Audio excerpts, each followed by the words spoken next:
Meu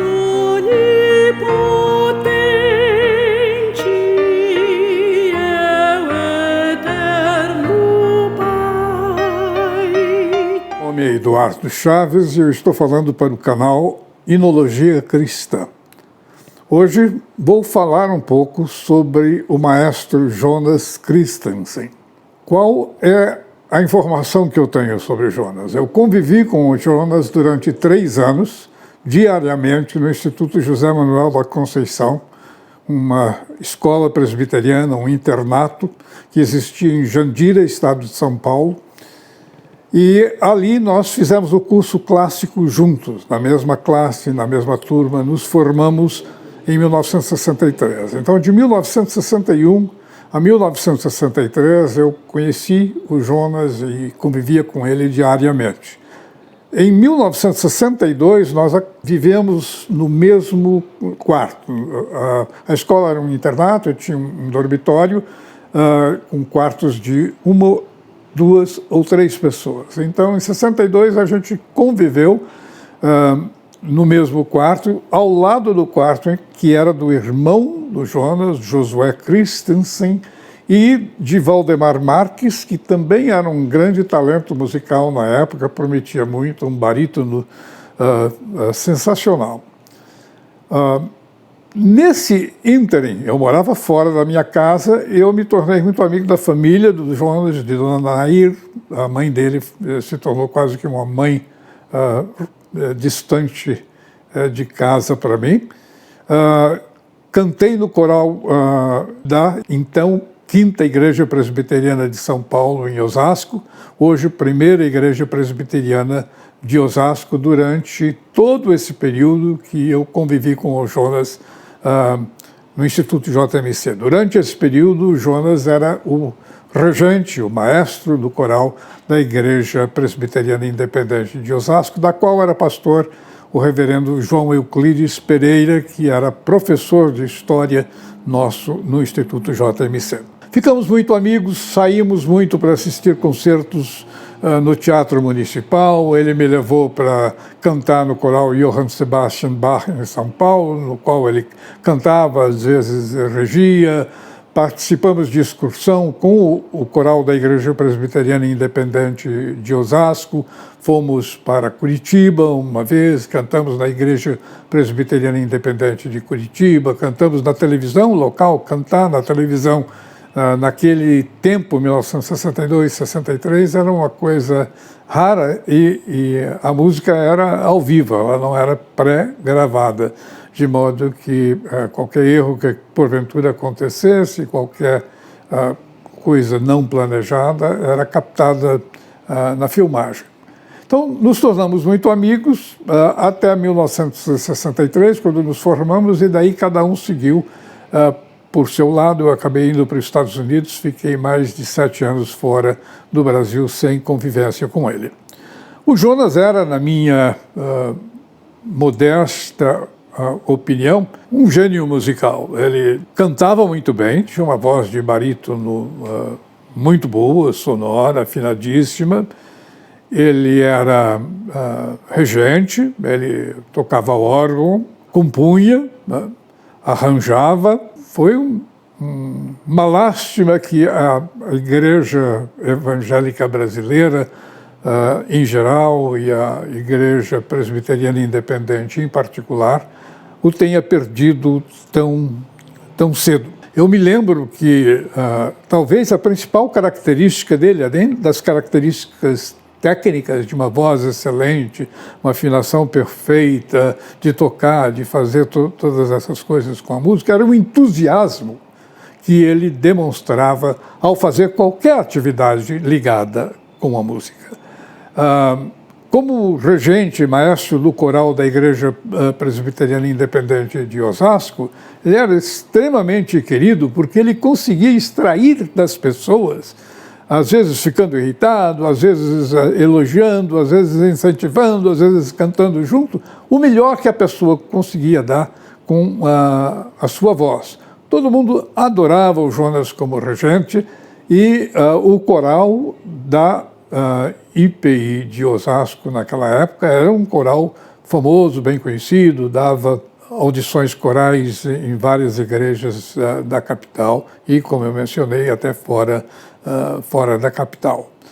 Ele estudou música em várias instituições da cidade de São Paulo, foi professor de conservatórios musicais, trabalhou na Unesp, trabalhou em muitos lugares. Mas eu diria que o principal talento dele na área da música sacra era reunir talentos, encontrar pessoas que achavam que não tinham talento para cantar num coral, e ele disse, não, você tem uma voz boa, vamos tentar lapidar um pouco essa voz, vamos ensaiar, vamos cantar com outras pessoas. E ele dava conselhos, ele ajudava, ele cantava junto, e isso fazia com que a pessoa conseguisse, primeiro, acreditar mais em si, na própria voz, na própria capacidade de cantar em coral, como fazia com que ela melhorasse a qualidade da sua voz cantada, vamos dizer assim. Ele participou de grandes eventos, não é? O coral da campanha do Billy Graham no Brasil, no início dos anos 60, se não me engano, 1961 ou 62, teve um coral de 1000 vozes, não é?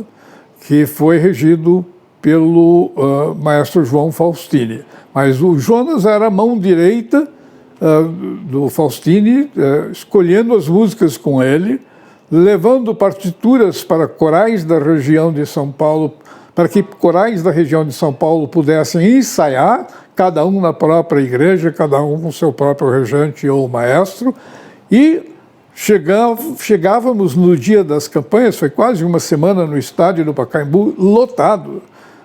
Inclusive o campo de futebol ficou lotado, o coral ficava na antiga concha acústica, que depois foi destruída. 1000 pessoas tendo praticado, ensaiado os hinos em locais diferentes, foram reunidas umas horas antes dos encontros, né?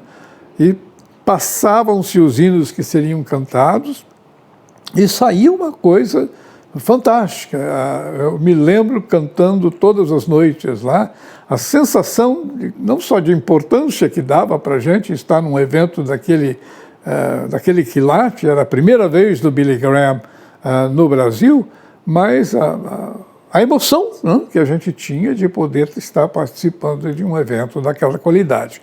E o Jonas, como em outros eventos, foi o braço direito do Faustini. O Faustini era ele era muito famoso, ele era muito talentoso, ele precisava de gente que fizesse coisas ao lado dele, né, complementares, e que depois pudessem ser puxadas e reunidas num grande evento como esse. Cantamos também algumas vezes no Teatro Municipal de São Paulo, uma cantata de Páscoa, de Buxtehude.